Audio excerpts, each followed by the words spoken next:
Okay class continue करते हैं। ये लास्ट सेशन है हमारा। जैसे ये सेशन एंड हो जाएगा उसके बाद मैं आपका क्विज अपलोड कर दूंगी एलएमएस पे, and you will have approximately 40 minutes to solve the quiz, और 40 मिनट में क्विज सॉल्व करके आपने वापस एलएमएस पे अपलोड करना होगा। करना कैसे होगा क्विज ये मैं बता देती हूँ। यहाँ पे पेपर पे सॉल्व करेंगे। पेपर पे अपना नेम और student ID, handwritten quiz है। क्वेश्चन पेपर मैं अपलोड कर दूंगी एलएमएस पे, एलएमएस से आप डाउनलोड कर दीजिएगा। मैं वो क्विज के क्वेश्चन यहाँ भी शेयर कर दूंगी, ठीक है, at the end of this meeting, so that आप क्विज स्टार्ट कर दें। उसको मैनुअली हैंड रिटन आप सॉल्व करेंगे क्विज को पेपर पे। पेपर पे अपना नेम एंड स्टूडेंट आईडी जरूर मेंशन कीजिएगा, एंड देन उसको आप पिक्चर लेके वर्ड पे, उसको वर्ड वाली फाइल जो है वो अपलोड कर दीजिएगा एलएमएस पे।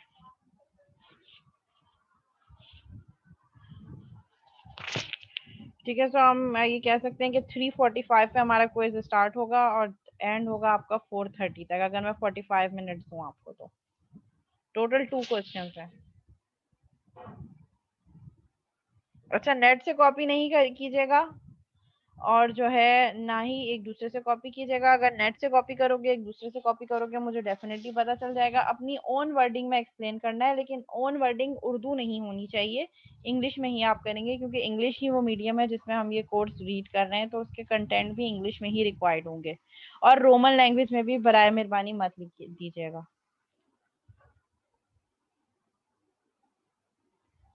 ठीक है, अब आपकी अपनी जो अंडरस्टैंडिंग है उस अंडरस्टैंडिंग के हिसाब से लिखिएगा। वही जो हम फर्स्ट डे से पढ़ते आ रहे हैं वही चीजें हैं, कोई ऐसी नई चीज नहीं है जो आप अटेम्प्ट नहीं कर सके, बस आपने अपनी ओन लैंग्वेज में करना है।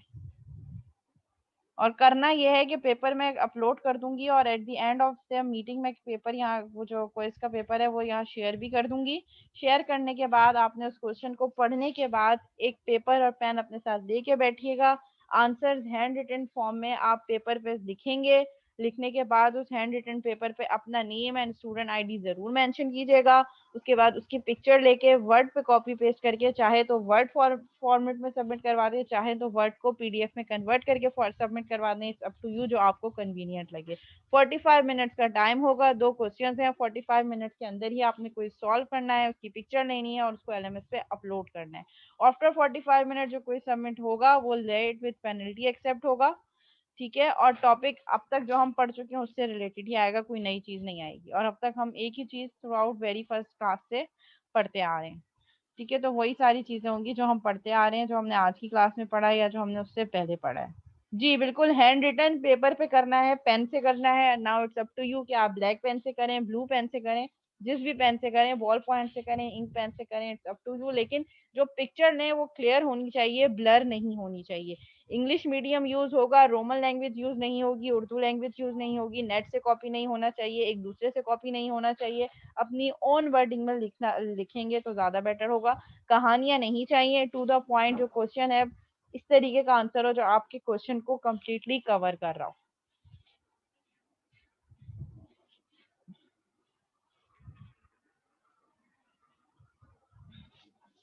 ठीक है, 45 मिनट का टाइम होगा आपके पास। मोस्ट प्रोबेबली अभी 3 बज रहे हैं, 3:45 पे स्टार्ट होगा क्विज। ये मीटिंग जब एंड होगी, और मैं अटेंडेंस इन बिटवीन कभी भी ले सकती हूँ इस मीटिंग के दौरान। नहीं, अभी अपलोड नहीं किया, जब टाइम होगा अपलोड तभी करूंगी। 3:45 पे अपलोड करूंगी, 45 मिनट्स का टाइम होगा, इट मीन्स 4:30 तक आपने 4:30 या उससे पहले पहले आपने कोई LMS पे दोबारा अपलोड करना होगा। LMS के अलावा कोई और मीडियम चूज नहीं होगा, कोई और प्लेटफॉर्म यूज नहीं होगा। और इन बिटवीन कोई टाइम मुझे सेल फोन पे ना तो कॉल कीजिएगा, ना ही मुझे मैसेज कीजिएगा, मैं किसी चीज का रिस्पॉन्ड नहीं करूंगी, क्लियरली बता रही हूँ। ईच एंड एवरीथिंग मैंने अभी पहले ही आपको बता दिए, क्विज स्टार्ट होने से 45 मिनट पहले ही मैंने बता दिया है कि क्या क्या चीजें किस तरीके से करना है। ठीक है, तो 45 मिनट का आपके पास टाइम होगा। अगर किसी की लाइट जो है वो 4 साढ़े चार बजे तक जाती है, तो उससे पहले पहले क्विज अपलोड कर दे। ठीक है, अब दोबारा कंटिन्यू करते हैं, वापस अपने टॉपिक पे आ जाते हैं। क्विज से रिलेटेड सारी इन्फॉर्मेशन मैंने आपको बता दी है। लास्ट ब्रेक पे जाने से पहले हमने customer relationship management CRM discuss किया था, और हमने नॉलेज मैनेजमेंट सिस्टम का मैंने आपको ओवरव्यू दिया था। नॉलेज मैनेजमेंट सिस्टम क्या होते हैं? नॉलेज मैनेजमेंट सिस्टम बेसिकली हमारे पास जो है वो ऐसे सिस्टम जिनको हम एक्सपर्ट सिस्टम भी कह सकते हैं। एक्सपर्ट सिस्टम ऐसे सिस्टम जिसमें हम सिर्फ अब जो है वो इतनी ज़्यादा हमने लॉजिक, इतनी ज़्यादा डेटा इनपुट दे दिया है, और सारी इंटरप्रिटेशंस वहाँ पहले से मौजूद हैं, हमने लॉजिक डिफाइन कर दिए हैं। अब जब डेटा आएगा, उस डेटा के अकॉर्डिंगली आपका सिस्टम उन लॉजिक्स की बेसिस पे खुद से डिसीजंस ले रहा होगा।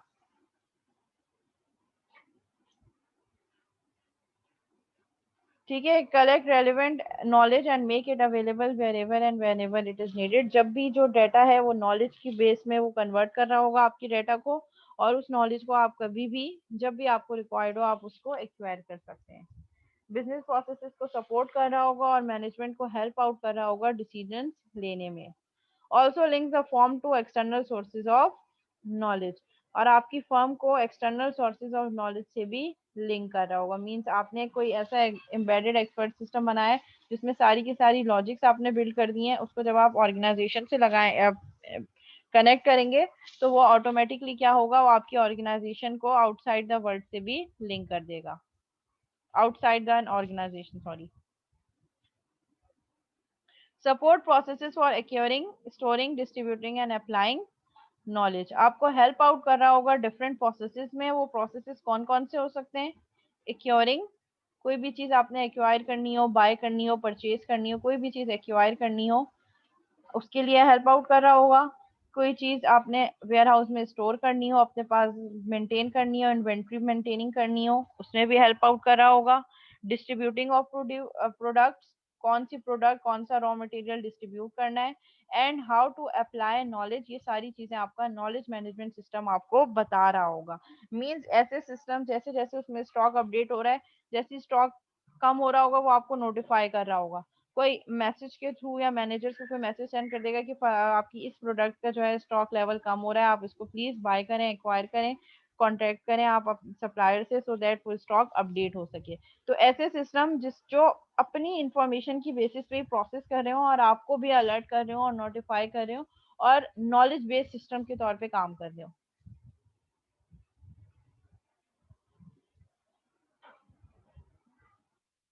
ठीक है, ये हमारे पास लेक्चर यहाँ पे एंड हो गया। यहाँ तक कोई अगर क्वेश्चन हो, कोई क्यूरी हो तो आप पूछ सकते हैं।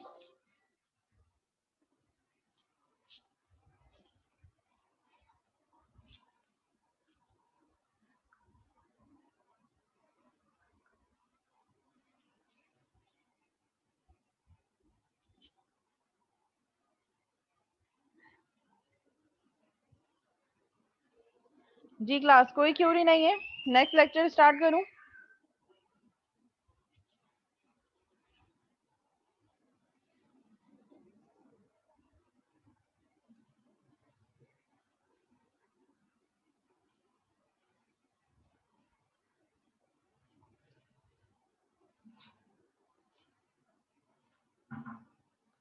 ठीक है, लास्ट पॉइंट हमें ये कह रहा है कि नॉलेज बेस्ड सिस्टम आपको हेल्प आउट कर रहे होते हैं डिफरेंट डिसीजंस लेने में। It will help business processes. जब आपने कोई चीज बाय करनी हो तो नॉलेज बेस्ड सिस्टम आपको ये भी गाइड कर सकते हैं कि आपने कौन से सप्लायर से गाइड जो है आप परचेज कर सकते हैं। ठीक है, अब वो कैसे बता रहा होगा? On terms of knowledge.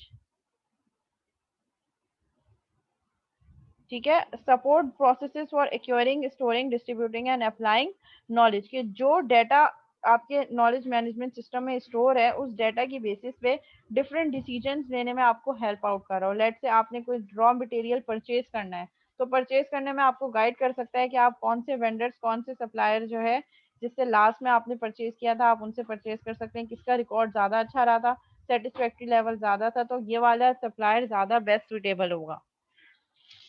कुछ भी परचेज करना हो, बाय करना हो, हेल्प आउट कर रहा होगा एक्वायर करने में, स्टोरिंग करनी हो, इन्वेंट्री लेवल बढ़ाना हो तो भी आपको गाइड कर रहा होगा कि कौन सा स्टॉक कम हो रहा है, कौन से स्टॉक को आपको अपडेट करने की जरूरत है, आपको सप्लायर से कांटेक्ट करना है, वो चीजें भी आपको बता रहा होगा। डिस्ट्रीब्यूट किस तरीके से करना है डेटा को, and applying knowledge, how knowledge can be applied across different information system. तो जो डेटा उसके पास मौजूद है एज एन इनपुट, उस डेटा की बेसिस पे मीनिंगफुल इंफॉर्मेशन ड्रैग कर रहा है जो कि as a knowledgeable system work कर रहा है।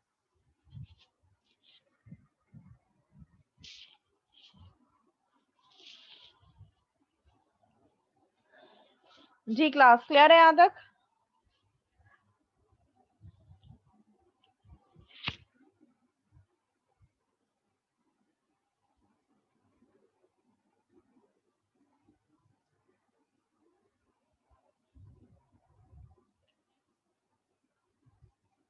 जी क्या क्वेश्चन है रिगार्डिंग सीआरएम?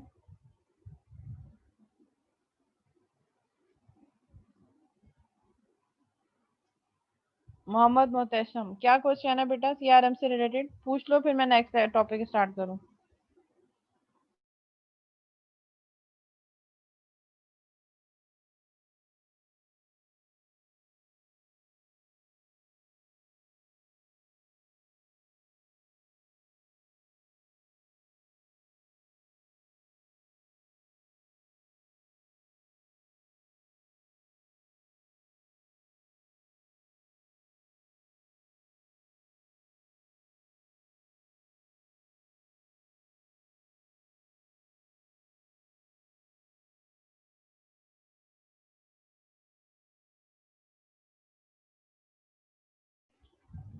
जी अनम्यूट कर दिया मैंने आपको।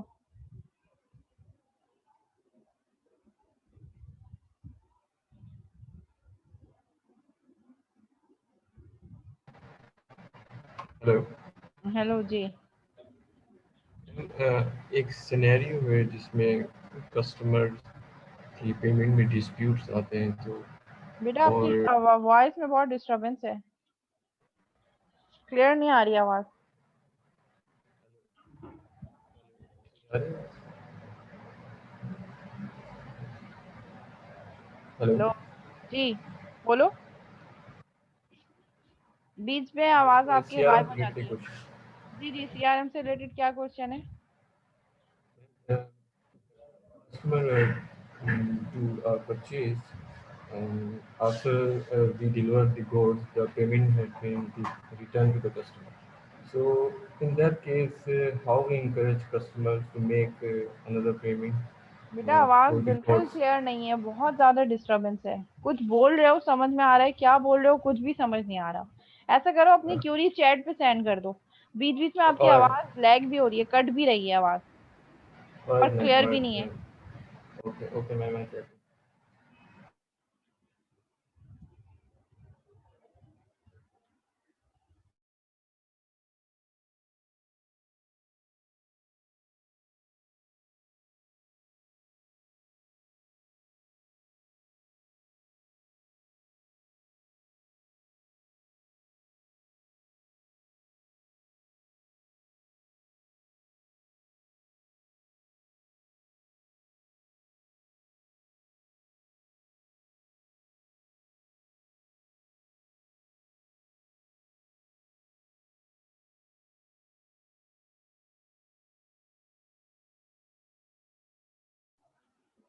Okay question is ma'am how can we deal customer to make payment that has been disputed by mistake? क्या मतलब बाय मिस्टेक?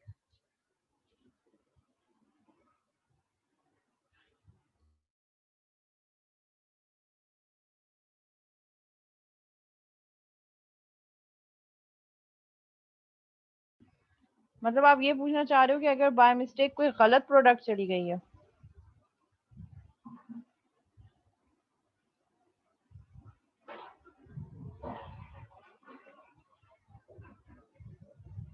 बाय मिस्टेक का क्या मतलब है? मुझे क्वेश्चन आपकी थ्योरी समझ नहीं आई।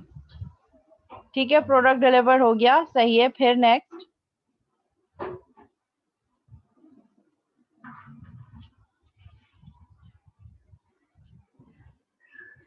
अब उनसे पेमेंट लेनी है। ये कह रहे हैं कि प्रोडक्ट डिलीवर हो चुकी है और हमें उनसे पेमेंट रिसीव करनी है। ठीक है, तो फिर आप उसके लिए उनको रिमाइंडर भेजेंगे ना, या पेमेंट रिसीव करने का पहले से टर्म्स एंड कंडीशन डिफाइन होती हैं कि कितना परसेंट पेमेंट वो एडवांस कितना कर रहे हैं, एंड आफ्टर मतलब जब आपकी प्रोडक्ट जो है जब आप उनके शिप कर देंगे उसके बाद वो कितना पेमेंट करना है और कब तक करेंगे।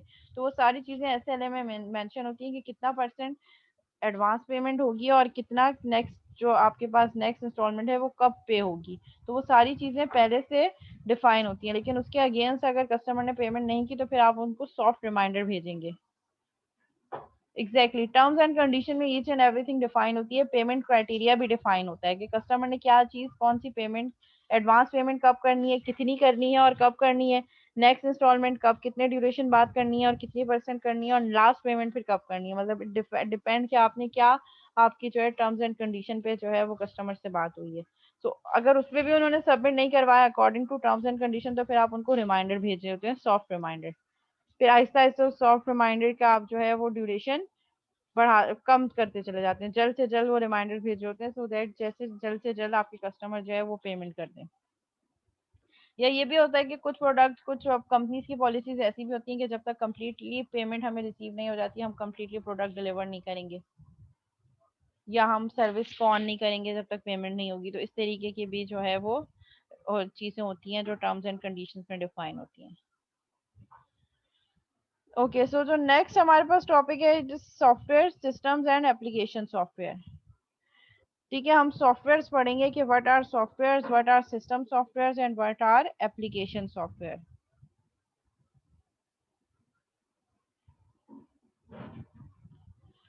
The importance of software in business. अच्छा, ये जो ईआरपी का कोर्स है ये हम कोई एक बुक नहीं पढ़ रहे, ये हम 3-4 बुक्स हैं ये जो आपकी कोर्स आउटलाइन में मेंशन है, और शायद एक बुक तो मैंने अपलोड कर दी है, ई बुक। 1 या 2 बुक्स में देख लेती हूँ कि आपके एलएमएस पे कोई बुक अपलोड की है मैंने कि नहीं की।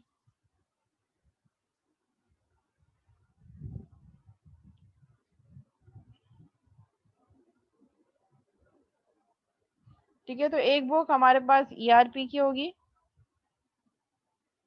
एक बुक हम एमआईएस वाली भी पढ़ेंगे, और एक बुक जो है हम computer science and introduction to computer science भी पढ़ेंगे। अच्छा, मैंने बुक अपलोड नहीं की तो मैं ई बुक अपलोड कर देती हूँ। ठीक है, और कुछ टॉपिक्स ऐसे भी हैं जो, ठीक है, तो हमारे पास 3 डिफरेंट बुक्स हैं जो हम डिफरेंट बुक्स को कंसीडर करेंगे जो टॉपिक रिलेट कर रहा है। ठीक है, तो वो मैं एलएमएस पे अपलोड कर दूंगी ई बुक जो है। ठीक है, so when we are talking about software and hardware, system software and application software, तो जब हम स्टार्ट की बात करें अर्ली 1950s की या उससे भी पहले, उस टाइम पे सॉफ्टवेयर की कॉस्ट बहुत कम थी, क्योंकि सॉफ्टवेयर पे काम बहुत कम हो रहा होता था। ये शायद चीज़ हमने पीएफ में भी पढ़ी थी जब हम लोग इंट्रोडक्शन टू प्रोग्रामिंग लैंग्वेजेस पढ़ रहे थे, कि वहाँ पे हमारे पास ये था कि स्टार्ट में जब हम बहुत पहले की बात करें 1950s 1960s, तो उस टाइम पे हार्डवेयर की cost was very high and the cost of software was very low, and the reason behind this was that कि उस टाइम पे we have different sets of machines, heavy machineries, different computer system। एक computer system को store करने के लिए भी हमारे पास बहुत ज़्यादा space required होती थी, heavy machinery होती थी, size में बड़ी होती थी, उनको चलाने के लिए हमें electricity ज़्यादा चाहिए होती थी, power ज़्यादा चाहिए होती थी, उसको कंट्रोल मैकेनिज्म में रखने के लिए एयर कंडीशन रूम चाहिए होते थे। तो ओवरऑल जो हार्डवेयर की कॉस्ट थी वो बहुत ज़्यादा थी, और सॉफ्टवेयर की कॉस्ट कम थी, क्योंकि हम मशीनरी पे ज़्यादा डिपेंड कर रहे थे, we were totally dependent on machinery at that time. तो उस वक्त हार्डवेयर की कॉस्ट बहुत ज़्यादा थी और सॉफ्टवेयर की कॉस्ट कम थी। लेकिन जैसे जैसे टाइम बढ़ता चला गया हार्डवेयर की कॉस्ट कम होती चली गई, क्योंकि हार्डवेयर का साइज रिड्यूस होता चला गया। जैसे जैसे हार्डवेयर का साइज रिड्यूस हुआ, फिर हमारे पास जो है वो सीआरटी बेस्ड कंप्यूटर सिस्टम आए, डेस्कटॉप कंप्यूटर्स आए, लैपटॉप्स, और अब हमारे मोबाइल फोन्स ही हमारे लिए एज अ कंप्यूटर वर्क कर रहे हैं। तो साइज रिड्यूस होता चला गया। पहले हमारे पास बड़ी बड़ी ट्यूब्स यूज होती थी सीआरटी के लिए, कैथोड रे ट्यूब जिसको हम कह रहे हैं, जो हमारा मॉनिटर होता था, बड़ी बड़ी ट्यूब्स यूज करता था हमारी लाइट्स को डिस्प्ले करने के लिए। फिर वो चीज़ और रिड्यूस हो गई, फिर हमारे पास एलईडीज आ गई, एलसीडीज आ गई, फिर हमारे पास एलईडीज आ गई, वो जो क्रिस्टल डिस्प्लेज हैं उसकी बेसिस पे हमारे पास डिस्प्ले साइज और छोटा होता चला गया। सो जो हार्डवेयर है उसका साइज श्रिंक होता चला गया, छोटा होता चला गया। मेमोरी साइज भी हमारे पास एक स्मॉल चिप जो है वो 1000 बिट जो है वो स्टोर कर सकती है। तो हार्डवेयर की कॉस्ट हमारे पास कम होती चली गई क्योंकि हार्डवेयर का साइज भी कम होता चला गया, और सॉफ्टवेयर की कॉस्ट बढ़ गई। स्टार्ट में कंप्यूटर सिस्टम जो है वो इतने ज़्यादा पर्सनलाइज नहीं थे। ठीक है, कमर्शियल बेस्ड सिस्टम्स होते थे जो बड़ी बड़ी ऑर्गेनाइजेशन और फर्म्स अपने काम के लिए यूज़ करती थी। लेकिन अब सॉफ्टवेयर जो है वो एज एन ऐप बहुत चीप हो गया और हर कोई उसको एक्सेस कर रहा है। So we have different types of tools, different types of software, different types of applications जो कि रन हो रही हैं। सो जब किसी चीज़ की डिमांड होती है तो फिर उसकी कॉस्ट भी बढ़ती है। अब हार्डवेयर की डिमांड बहुत कम हो गई है, ठीक है, अब वो काम हमारा सेलफोन भी कर रहा है। तो सॉफ्टवेयर की cost with the passage of time increased and cost of hardware has been decreased। ठीक है, ये हमें ये चार्ट जो है वो यही चीज बता रहा है। ठीक है, at a start 1950s hardware हमारे पास क्या था, बहुत हाई था और सॉफ्टवेयर बहुत लो था। लेकिन जैसे टाइम बढ़ता चला गया सॉफ्टवेयर की कॉस्ट बढ़ती चली गई। आज की अगर हम बात करें तो सॉफ्टवेयर की कॉस्ट बहुत ज़्यादा हाई है और हार्डवेयर की कॉस्ट हमारे पास बहुत ज़्यादा लो पे आ गई है। So what is software? How can you define a software? So a software is basically is a set of interrelated programs. When we combine different programs, it will be considered as a software.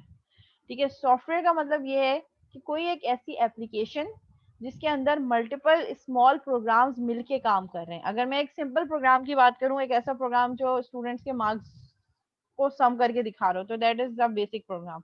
उसी में मैं integrate कर दूं कि marks भी बता रहा हूँ, मार्क्स के साथ साथ परसेंटेज भी बता रहा हूँ, तो फिर परसेंटेज के लिए मुझे एक और कोड लिखना पड़ेगा।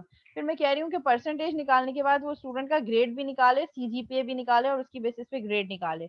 तो मैं अपने प्रोग्राम को क्या कर रही हूँ, मॉडिफाई करती चली जा रही हूँ, मैं चीजों को इनहेंस करती चली जा रही हूँ। फिर मैंने कहा कि कोर्स रजिस्ट्रेशन भी उसमें ऐड हो जाए, तो कोर्स रजिस्ट्रेशन के लिए मुझे एक और जो है वो कोड राइट डाउन करना पड़ेगा। तो जब मैं इंडिविजुअल प्रोग्राम्स लिखती चली गई, उन सब प्रोग्राम को जब मैंने इंटीग्रेट किया तो वो मेरे पास as an form of software होगा। Multiple programs working together in order to form a software. We have two types of software. Classes of software are system software and application software. System software वो जो आपके hardware से connected होते हैं, जैसे कि हमारा operating system. Operating system is a system software जो कि हार्डवेयर की फंक्शनैलिटी को कंट्रोल कर रहा है, how this hardware will interact with each other and perform functionality. So that is the task of system software. Set of programs that coordinates activities and functions of the hardware and various other programs within a computer system। जो आपका hardware है, operating system basically क्या कर रहा होता है, operating system आपके hardware की कॉन्फ़िगरेशन कर रहा होता है। ठीक है, कि कौन कौन से ड्राइवर चलाने हैं, कौन कौन से यूटिलिटी प्रोग्राम चलाने हैं और कौन से डिफरेंट अदर प्रोग्राम्स है जिनको सिस्टम सॉफ्टवेयर ने रन करना है। तो योर ऑपरेटिंग सिस्टम जो विंडोज की हम बात कर रहे हैं, which is basically an operating system, ये है टाइप है सिस्टम सॉफ्टवेयर की। Next type of software is application software. Application software are those softwares that help users to solve particular computing problem. Let's say अगर मैं MS Word की बात करूँ तो MS Word एक application software है जो कोई डॉक्यूमेंट राइटिंग के लिए किसी भी स्पेसिफिक पर्पस के लिए हम यूज कर रहे हैं। अगर मैं कैलकुलेटर की बात करूं तो कैलकुलेटर क्या है, कुछ किसी भी मैथमेटिकल एप्लीकेशन या किसी भी मैथमेटिकल कैलकुलेशन के लिए मैं कैलकुलेटर यूज करूंगी, तो that is an application software. और डिपेंडेंसी ये है कि एप्लीकेशन सॉफ्टवेयर को रन करने के लिए सिस्टम सॉफ्टवेयर का होना जरूरी है। ठीक है, वी शुड हैव विंडोज जिसपे हम एम एस वर्ड इंस्टॉल कर सकें। अगर विंडोज ही नहीं होगी तो एम एस वर्ड क्या कोई भी एप्लीकेशन सॉफ्टवेयर रन नहीं हो सकेगा। तो सिस्टम सॉफ्टवेयर की एग्जांपल हो गई मेरे पास विंडोज, ये जो भी ऑपरेटिंग सिस्टम है, विंडोज हो गया, लिनक्स हो गया, जो भी ऑपरेटिंग सिस्टम है वो सिस्टम सॉफ्टवेयर है जो हार्डवेयर को आपस में इंटीग्रेट करके चला रहे हैं। कि हार्डवेयर जो कंप्यूटर सिस्टम में इंटीग्रेट हो रहा है, जो जिसकी बेसिस पे कंप्यूटर सिस्टम चल रहा है, उस हार्डवेयर की फंक्शनैलिटी को कैसे कंट्रोल करना है। So that is the task of system software, and application softwares are those software जो किसी भी specific problem को solve करने के लिए हम create कर रहे होते हैं।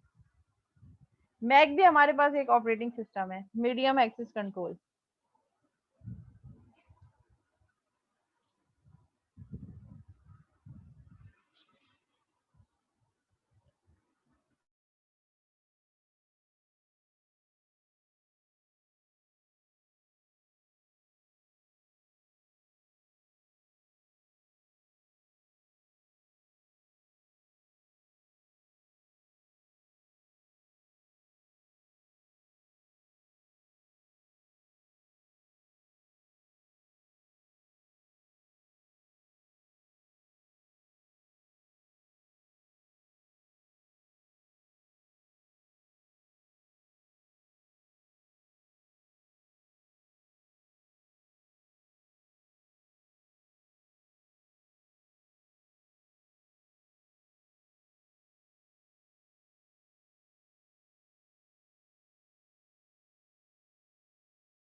जी जो मैक है वो भी हमारे पास ऑपरेटिंग सिस्टम है, बट ये एप्पल वालों का ऑपरेटिंग सिस्टम है।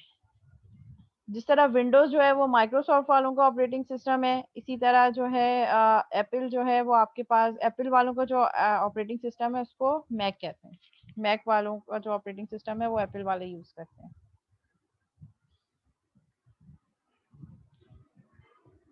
Okay, spheres of influence. Sphere of influence कह रहे हैं कि हमारे पास डिफरेंट सॉफ्टवेयर्स की हम बात कर रहे हैं। सो डिफरेंट सॉफ्टवेयर्स के डिफरेंट कैटेगरीज क्या हैं, किस टाइप के लोगों को वो हिट कर रहे होते हैं।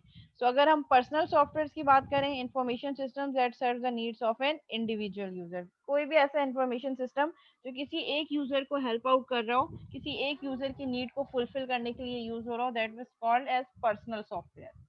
अगर हम वर्क ग्रुप की बात करें तो कोई ऐसा सॉफ्टवेयर जो दो या दो से ज्यादा लोगों का जो एक साथ काम कर रहे हो, जिनके कॉमन गोल्स हो, उनके लिए अगर वो काम कर रहे होंगे तो उस सॉफ्टवेयर को हम वर्क ग्रुप कह रहे होंगे। And enterprise based software within an organisation, अगर कोई सॉफ्टवेयर रन हो रहा है, जैसे हमारा कीट एलएमएस है। ठीक है, अब कीट एलएमएस क्या है? एंटरप्राइज बेस्ड सॉफ्टवेयर है, ऐसा इंफॉर्मेशन सिस्टम जो पूरी ऑर्गेनाइजेशन को, पूरी पीएफ कीट को सपोर्ट कर रहा है, उसके पूरे एनवायरमेंट को। इस सिनेरियो में एंटरप्राइज की एग्जांपल हो गई कीट एलएमएस।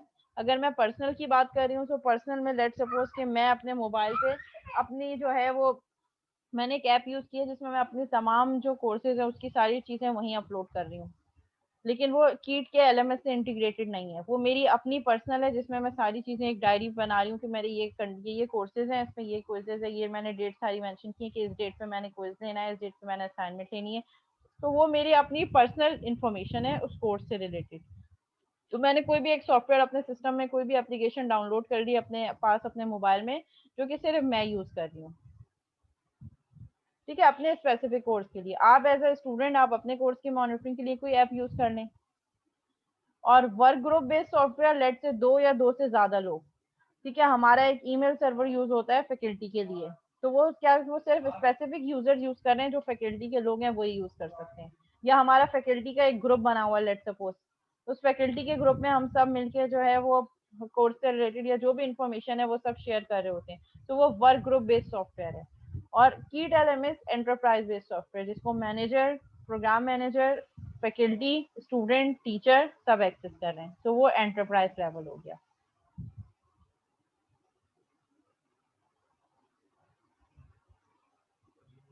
एलएमएस वाला एंटरप्राइज होगा क्योंकि उसको सब एक्सेस कर रहे हैं। और व्हाट्सएप ग्रुप जिसमें लिमिटेड लोग हों, लेट से 10 लोगों का ग्रुप हो, 15 लोगों का ग्रुप हो, या सिर्फ फैकल्टी इन्वॉल्व हो, जो एक वर्क ग्रुप बन रहा है, तो उसको हम कह रहे हैं कि वो वर्क ग्रुप बेस्ड सॉफ्टवेयर है, जिसमें एक ऑर्गेनाइजेशन के कुछ लिमिटेड स्टाफ है। सब के सब नहीं, सब हो जाएंगे तो वो एंटरप्राइज लेवल हो जाएगा। और पर्सनल, कोई भी एक इंडिविजुअल एम्प्लॉय या कोई भी इंडिविजुअल पर्सन अपनी पर्सनल नीड के लिए कोई एप्लीकेशन रन कर रहा हो।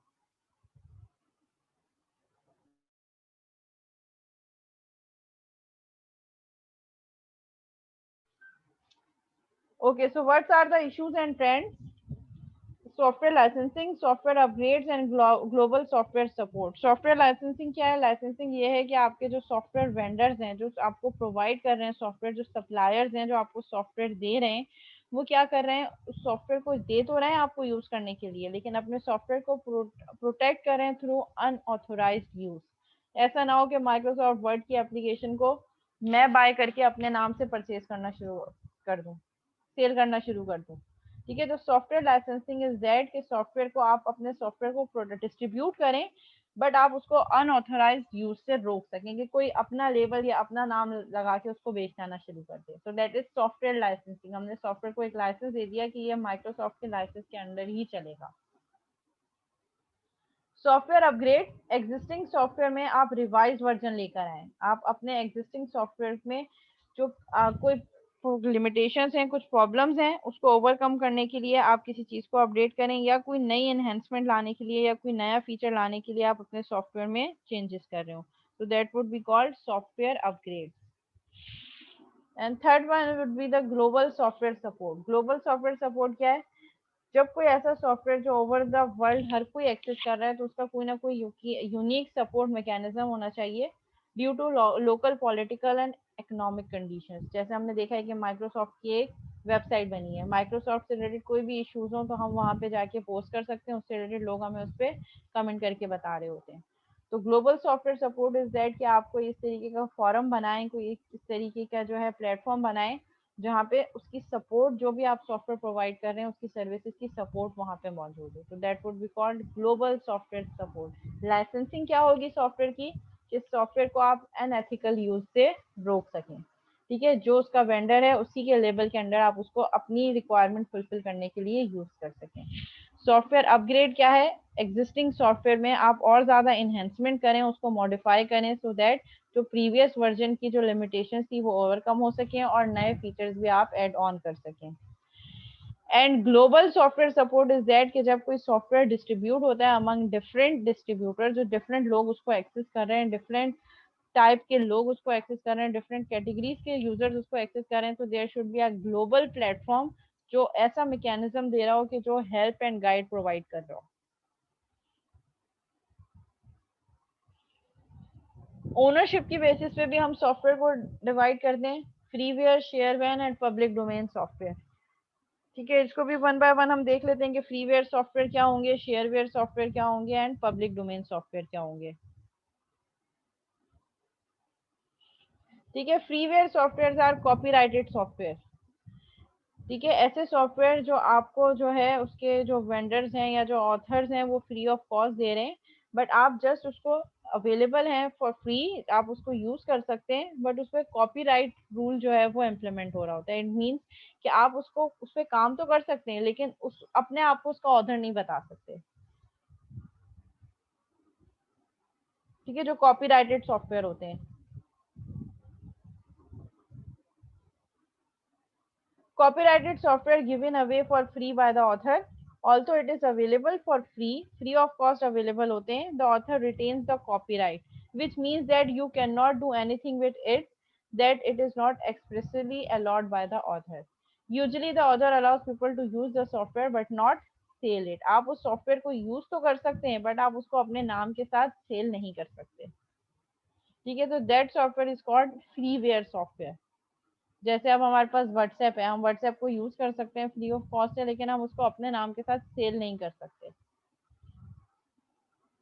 ठीक है, एग्जाम्पल इसकी क्या हो गई, Skype is an example, Yahoo messenger is an example, internet browser set as Mozilla Firefox and Google Chrome, Google Talk, MSN messenger, इन सबको आप, फेसबुक, इन सबको आप अपने पास यूज तो कर सकते हैं, इनको यूटिलाइज तो कर सकते हैं, बट इनके बेसिक फीचर्स को आप चेंज नहीं कर सकते। अपनी प्रोफाइल अपडेट कर सकते हैं, अपनी प्रोफाइल से रिलेटेड कुछ टास्क कर सकते हैं, लेकिन उसके जो एक्चुअल कंटेंट है आप उसको चेंज नहीं कर सकते। ठीक है, so these types of software are called freeware software.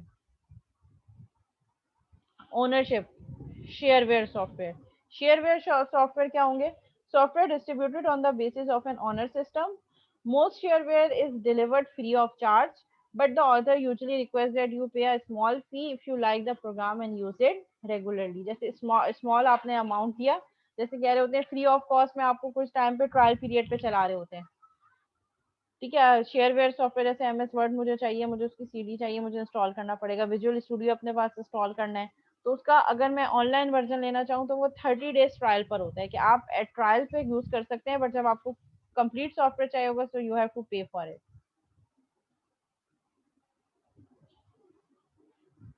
ठीक है, you become registered with the producer so that you can receive service assistance and update. ठीक है, स्मॉल फी आपने पे कर दी तो अब आप रजिस्टर्ड यूजर हो गए, सो दैट जब आप रजिस्टर्ड यूजर हो गए तो आप जो है वो असिस्टेंट और बाकी अपडेट्स के लिए भी रिसीव कर सकते हैं।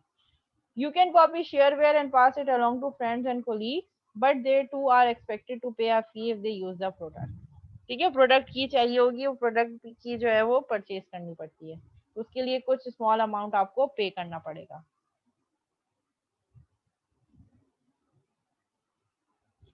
वो तो एक ऑनलाइन टूल है ऐसी, ऑनलाइन सी शार्प का कंपाइलर यूज कर रही हूँ मैं, क्योंकि मैंने विंडोज अपनी इंस्टॉल करवाई थी अभी, तो वो सारी चीजें उड़ गई थी, अब विजुअल स्टूडियो मुझे इंस्टॉल करवाना है दोबारा, तो जब तक मैंने इंस्टॉल नहीं करवाया जब तक मैं ऑनलाइन चला रही हूँ उसको।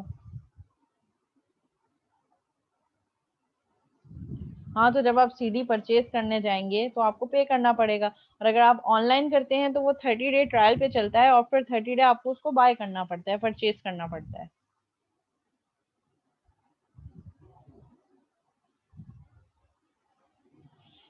Shareware is inexpensive because it is usually produced by a single programmer and is offered directly to customer. Thus, there are practically no packaging और advertising expenses. ठीक है, इतना ज़्यादा expensive नहीं होता.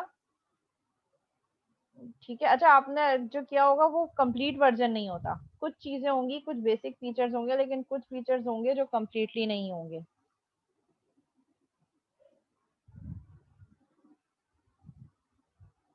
ठीक है, वो उसमें कुछ बेसिक चीजें होती हैं जो आप काम कर सकते हैं, लेकिन कंप्लीट पैकेज नहीं होगा. कंप्लीट पैकेज के लिए आपको फिर वो परचेज करना पड़ता है. ठीक है, कंप्लीट वर्जन नहीं होगा. ठीक है, तो फिर उसकी कॉस्ट रखने का फायदा क्या, जब उसको एक बंदा परचेज करके चला रहा है और एक फ्री चला रहा है. एग्जैक्टली ऐसे ही होता है. कुछ चीजें फ्री होती हैं और कुछ चीजों के लिए आपको पे करना पड़ता है. एग्जैक्टली वो शेयरवेयर में आते हैं. Note that shareware differs from public domain software in that shareware is copyrighted. This means that you cannot sell a shareware product as your own. Shareware product भी आपके पास copyrighted होती हैं. ठीक है, उनको भी आप जो है वो अपने नाम के साथ सेल नहीं कर सकते, ये भी copyrighted होती हैं. बट कुछ चीजें इसमें फ्री होती हैं और कुछ चीजें जो है वो आपको एक्स्ट्रा पे करनी पड़ती हैं. एग्जाम्पल क्या हो गई, एडोब एक्रोबेट, एड प्रोफेशनल, PHP डिबगर, विनजिप का सॉफ्टवेयर हो गया, गेट राइट हो गया. ठीक है, ये डिफरेंट टाइप्स के सॉफ्टवेयर हैं जो ये बता रहे हैं कि शेयरवेयर के अंदर लाई कर रहे होते हैं. Third type of software is public domain software. Public domain software कौन से होंगे हमारे पास, refers to any program that is not copyrighted, जो कि कॉपीराइटेड नहीं है. Public domain software is free and can be use without restrictions, free of cost है. The term public domain software is often used incorrectly to include freeware, free software that is nevertheless copyrighted. Freeware software जो है वो copyrighted होते हैं, जबकि public domain software are not copyrighted. Free of cost आपके पास ये डाउनलोड भी हो जाते हैं. जैसे हम कह रहे होते हैं कि हमारे पास ऑनलाइन जो सॉफ्टवेयर होते हैं जो हम online free of cost download कर सकते हैं, जिनको कस्टमाइज करके हम यूटिलाइज कर सकते हैं. जैसे जुमला वगैरह है आपके पास, और ये LMS है जिसको कस्टमाइज करके आप वर्क कर सकते हैं. Role of system software. System software का काम क्या है, why do we need software. It is an interface और buffer between application software and hardware. ठीक है, सिस्टम सॉफ्टवेयर आपके हार्डवेयर और आपके एप्लीकेशन सॉफ्टवेयर के बीच की मिडिल लेयर है, कि आपके हार्डवेयर ने कैसे वर्क करना है इंटीग्रेशन के साथ, सो दैट हमारी एप्लीकेशन रन हो सके.